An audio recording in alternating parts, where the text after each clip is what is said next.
Dans la première vidéo, nous avons abordé ces trois civilisations importantes autour de la Méditerranée pendant l'époque médiévale. Donc nous avons vu comment s'organisaient ces trois civilisations, leurs noms, leur constitution, les religions, etc. Mais nous avons aussi expliqué, et nous allons l'expliquer dans cette vidéo aussi, que ces civilisations, bien sûr, nouent des contacts, des relations entre elles, et notamment, eh bien, on a ces civilisations qui s'affrontent lors de conflits multiples. Alors déjà, nous avons des conflits multiples entre Rome et Constantinople. Donc là, bien sûr, c'est surtout entre l'Empire byzantin et l'Occident, on va dire, l'Occident médiéval.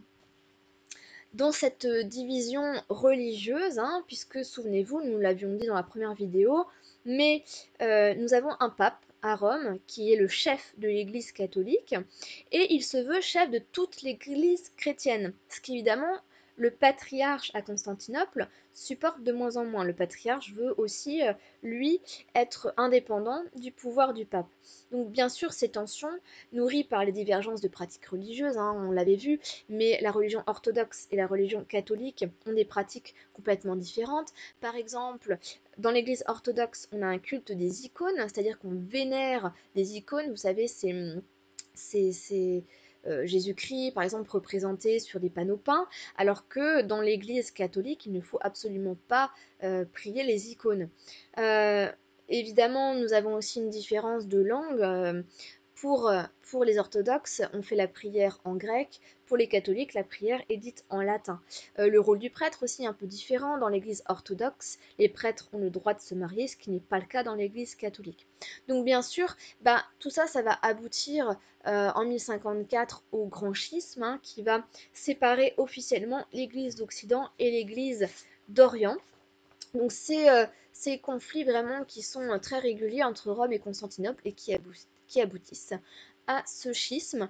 Et puis nous avons des divisions politiques également, hein, entre Rome et Constantinople. On a plusieurs affrontements politiques qui ont lieu entre Rome et Constantinople et ça va culminer en 1204 lors du pillage.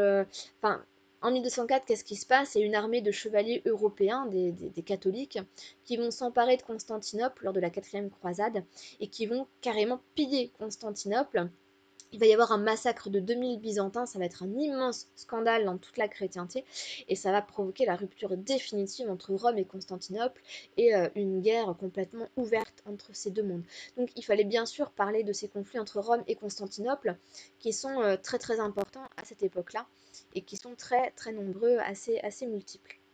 Alors bien sûr, nous avons d'autres conflits sur, on va dire plutôt placés en Orient, ces conflits en Terre Sainte. Donc, hein, souvenez-vous, la Terre Sainte, à ce moment-là, elle est, à l'époque médiévale, elle est sous le contrôle des souverains musulmans.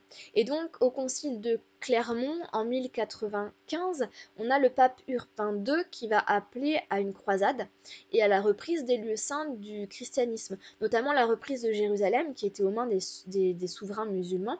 Or, Jérusalem était un lieu célèbre de pèlerinage pour les chrétiens. Et donc, il fallait bien sûr le récupérer pour pouvoir continuer ces pèlerinages des chrétiens vers Jérusalem. Alors, évidemment, le pape, il promet bien sûr à ceux qui partiront pour la Terre Sainte et qui iront combattre dans cette armée, dans cette armée sainte, et ben, il leur promet le pardon de leurs péchés. Donc tous les chevaliers, les seigneurs qui ont péché, en échange de leur service pour aller reprendre Jérusalem, ils seraient pardonnés et pourraient aller au paradis.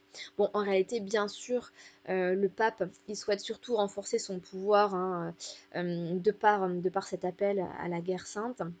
Et puis, c'est aussi une façon pour le pape de se placer au-dessus des rois et de montrer son pouvoir.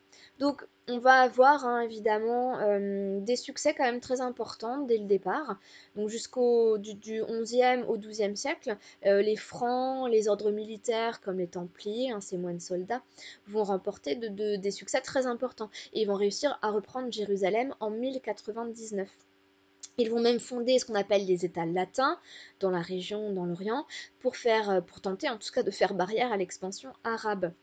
Mais à partir de la seconde moitié du XIIe siècle, donc fin XIIe siècle, eh bien, les musulmans vont se reprendre, notamment avec l'impulsion de Saladin. Alors Saladin, peut-être qu'un jour vous aurez l'occasion d'étudier Saladin.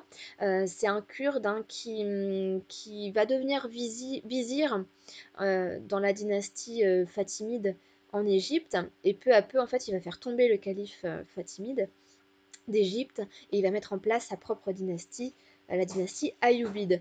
Bon, donc il va prendre le pouvoir au fur et à mesure et lui, de par sa ruse, son intelligence, va réussir bien sûr à reconquérir Jérusalem en 1187 et il va peu à peu bien, grignoter les possessions chrétiennes hein, des États latins.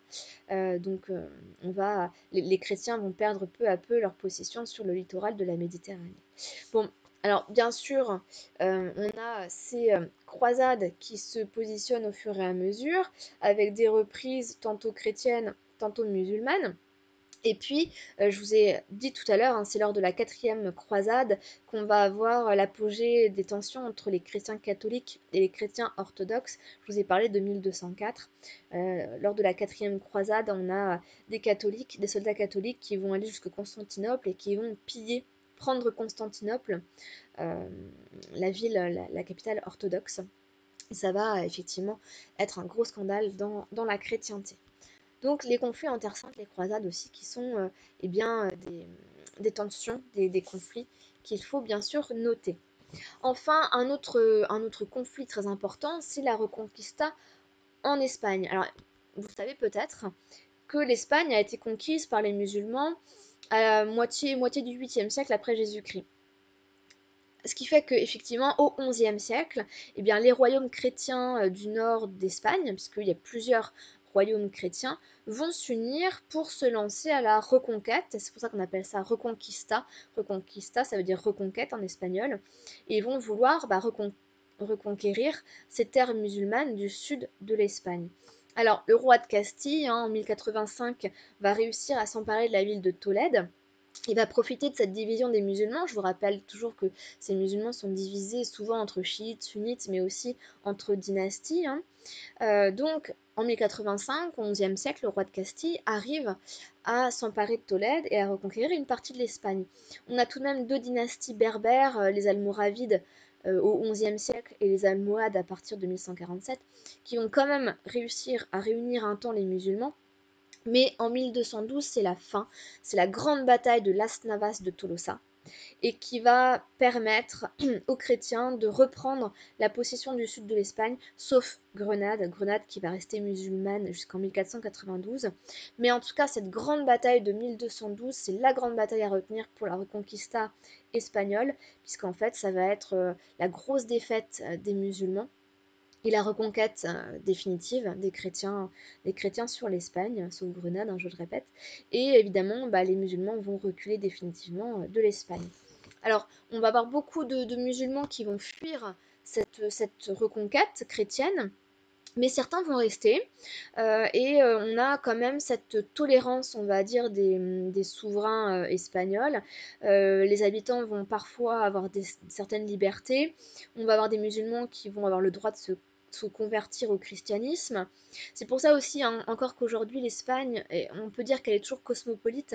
Il y a toujours beaucoup de peuples, de religions un peu différentes, et ça vient évidemment de cette période du Moyen-Âge, où on avait des musulmans qui sont restés là, on avait aussi beaucoup de juifs par exemple, on avait des chrétiens arabes, des mozarabes, voilà donc ces minorités, elles sont encore là aujourd'hui et elles vont parfois bénéficier de privilèges accordés par les rois d'Aragon et de Castille.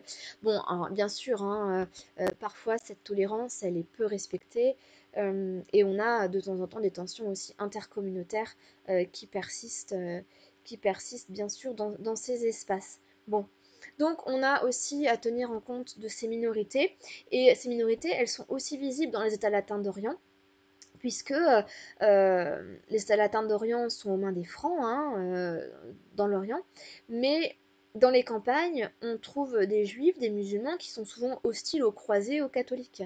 Et puis dans les grandes villes comme Tolède, Constantinople ou Jérusalem, on trouve aussi des communautés de religions différentes et qui arrivent à cohabiter, coexister. Et elles vont bien sûr, ces communautés, être à l'origine de véritables échanges économiques et culturels, ces échanges que nous allons voir dans la troisième vidéo.